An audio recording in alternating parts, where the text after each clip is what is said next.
What is going on, Panthers Nation? Carolina Dad, your host of the Growls One Roar podcast. I hope you folks are doing well. Hope you're going to have a great, fantastic 4th of July for those that follow the show in the United States. Set off some fireworks. Be safe, have fun. Hey, folks, welcome to the show. This week, I do not have a guest. It's the 4th of July holiday for us. I am on vacation, although I am recording this, but I'm trying to get in a lot of content before I go on vacation so that I can have it planned out, stack that stuff up, and then, record things over the week. Next week, I do plan on circling back up as long as schedules allow and continuing to bring on guests.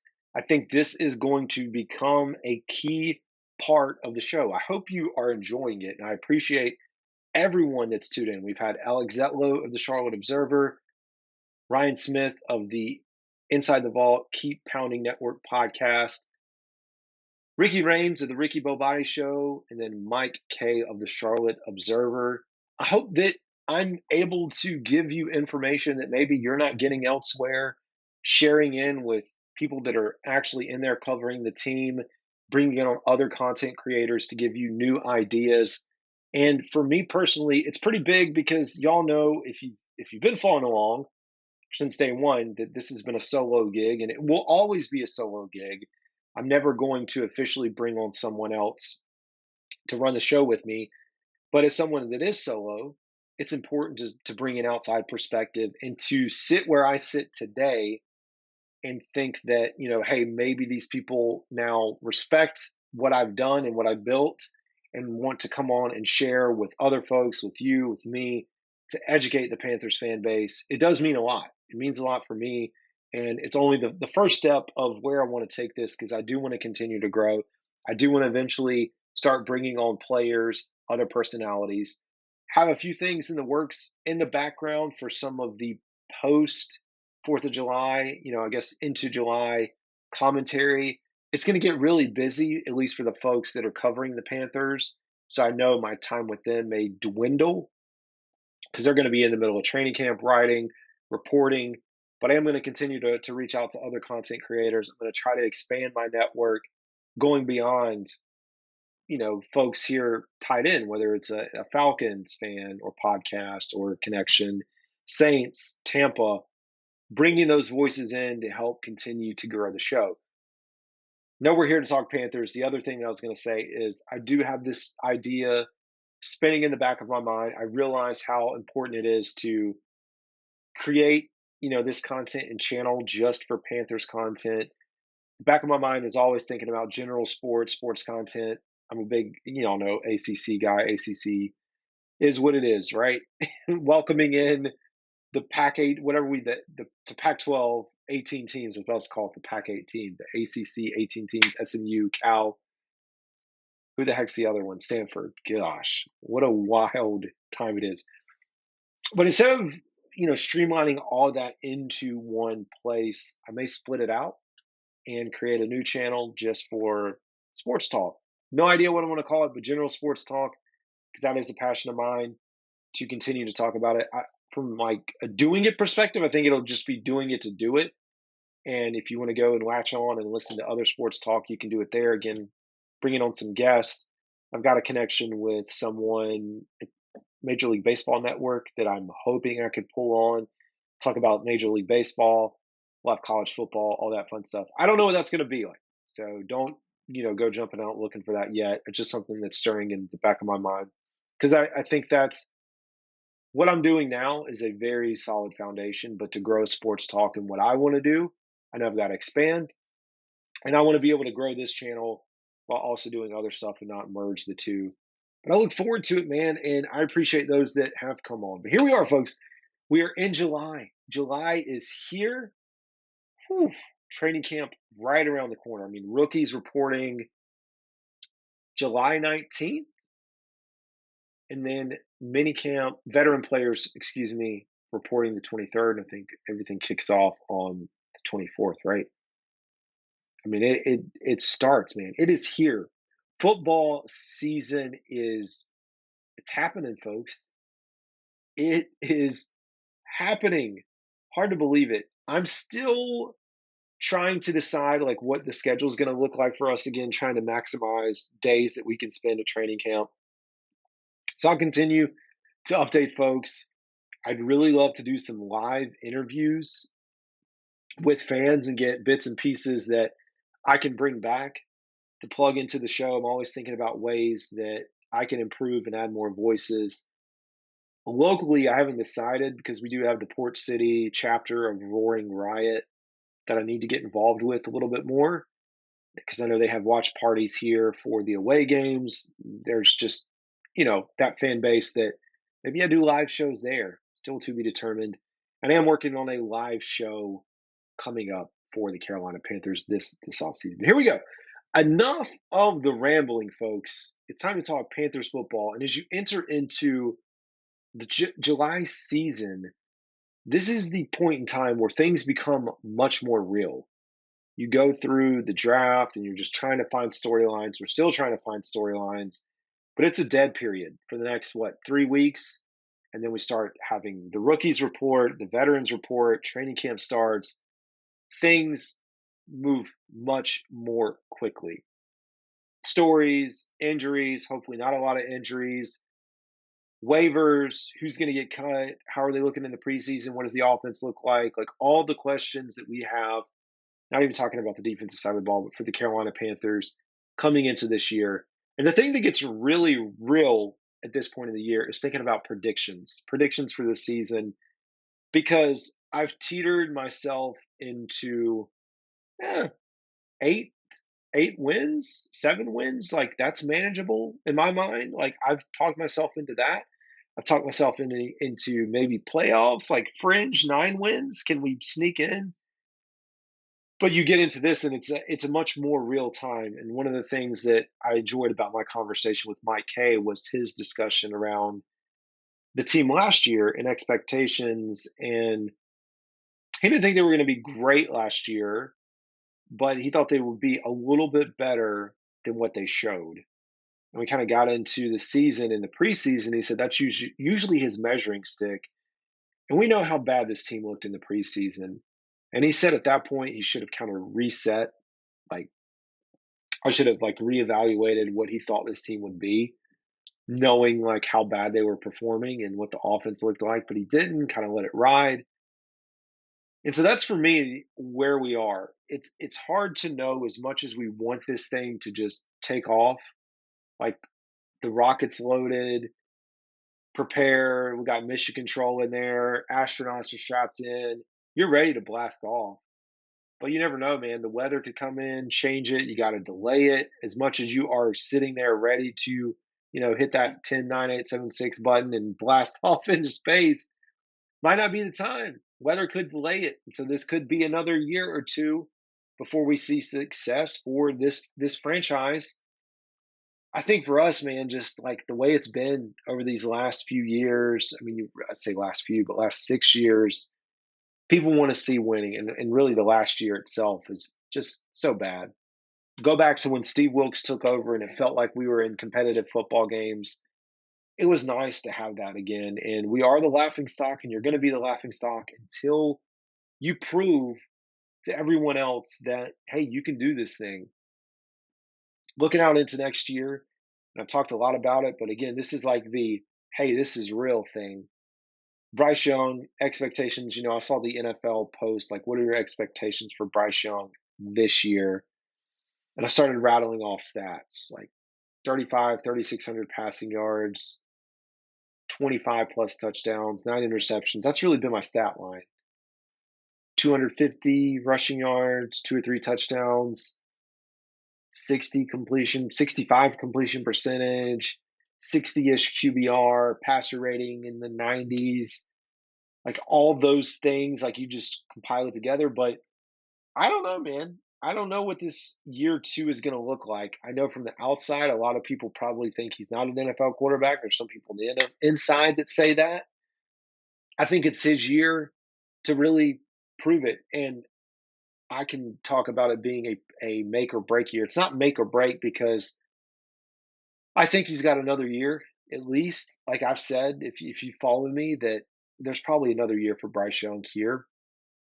But it does apply pressure to a front office and a team that wants to win. I know it's not apples to apples, but I look over at Charlotte FC and what Charlotte FC has accomplished over this last season. Charlotte FC went out last year, hired Dean Smith, brought him in, and they started to win some games. And up until, I don't know how it's changed after their loss last night, they were up to like third in the standings. Significant improvements. Now, I know they made the playoffs last year, but they were like right on the borderline of playoffs, being like one of the top teams that maybe could compete for an MLS Cup. And I know they had that setback with the 1-0 draw, but you know what? I think that's what Panthers fans want and hope to see, that this team can be competitive, man. I don't think we're asking them to win a Super Bowl today, tomorrow, next year. I don't know when we'll get back to a Super Bowl or if we'll get back to a Super Bowl.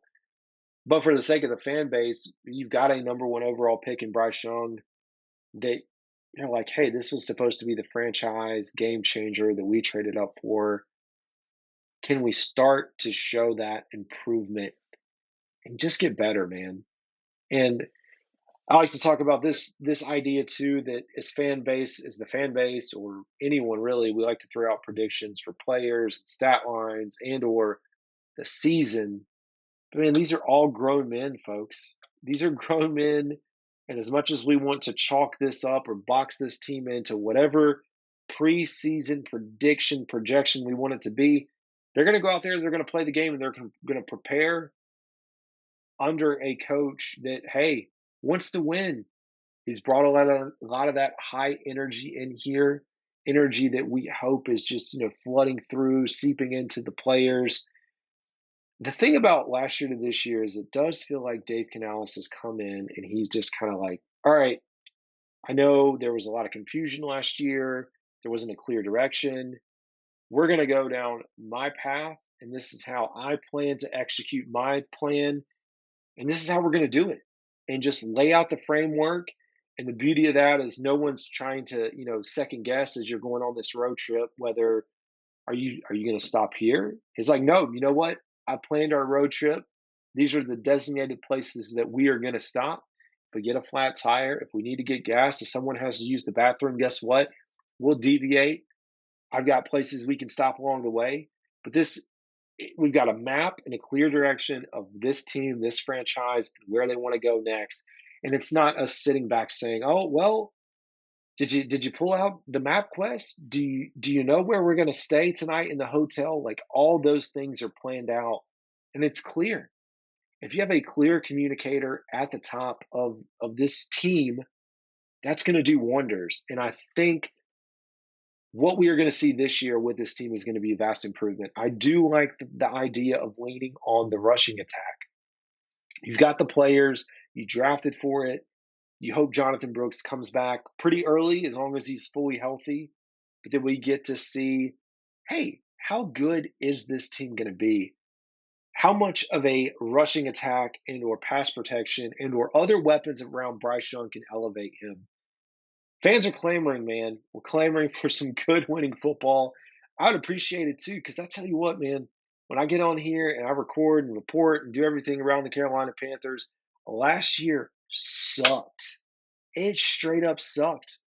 Part of the reason I created the Panthers podcast last year was like, oh, there's a lot of anticipation and hype around this Panthers and the number one pick and Bryce Young, and like, which I had started it before, but I felt like it was a good year with a new coach that like, oh, now's a great time to start. It's a fresh beginning. Let's go in and start this thing now and ride the success of what we were in 2015 and 16 and what it looked like back, on that run. It was terrible. There were weeks on here where I was like, why am I recording a show? And I'm just creating a podcast for fun as a content creator. Can you imagine the players on the team? The players on the team having to sit there, the coaches go through everything that they had to battle week in and week out. I just hope for their sake that this year we get to see them take the next step. There's this other storyline that's going around with the Carolina Panthers too, around Bryce Young and him being a vocal person and a vocal leader, and if that's going to be the role that he wants to take. And from the accounts we are hearing, I saw an article from CBS. I've seen articles, we've heard Clowney talk a little bit about it, other players, that Bryce Young is just not a vocal person when it comes to leading a team. And I've been around, you could probably look at Cam Newton and see that he was, obviously a vocal person that was going to get in the huddle, be on the sidelines, energizing people up, talking, talking, talking.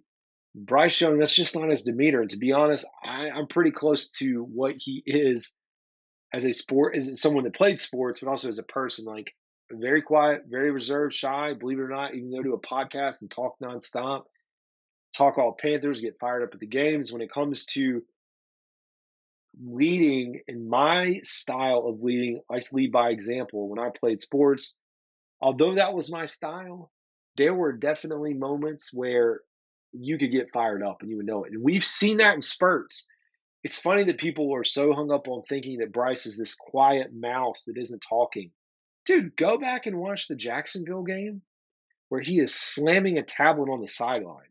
Dude has emotion.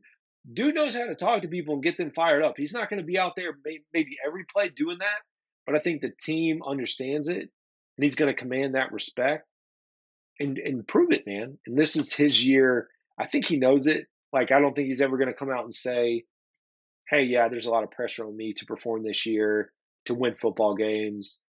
He may in a way say, yeah, I understand what happened last year and why the fan base feels the way that they feel, or, that it was a disappointment to me in the way in my game and what I'm accustomed to and what I've known my entire life as a winning football player through high school, through college, winning at almost every level except the NFL. So I think it's a big opportunity for him to really evolve his football game and show folks, man.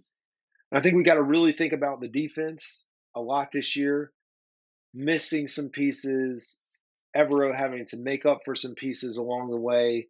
We're bringing in a lot of guys that he's familiar with. That was the theme of the entire offseason. And I think even as we get into waiver wire cuts, Panthers are number one. We got the ability to potentially pick up a player or two once all this stuff shakes out that could impact the team and help them out. But for me, yeah, defense this year, I'm kind of giving you a larger view of everything, but defense for me is going to be big. I don't think they'll perform as well as they did in yards allowed, like we saw last year, top 5 in yards allowed. But where I want to see the most improvement is points allowed, because giving up a lot of points ain't good. A lot of that can be due to field position, to turnovers, to just putting yourself in bad situations, having an offense that's always off the field, 3 and outs, barely moving the ball. I like the defense to kind of even out, so to speak. So maybe you give up a few more yards, but you're giving up less points and making it competitive, because the offense absolutely has to take a step forward, scoring more points, keeping the defense off the field as much as possible so they can rest. And hey, you know what? Let's turn this ship around. Anyways, folks, that is going to do it for today's episode. Kind of short and sweet compared to most. I will be posting a few more clips, continuing the 90-man roster breakdown. So be sure to follow, subscribe. I appreciate y'all tuning in to the show. This is Carolina Dad. Y'all have a good one.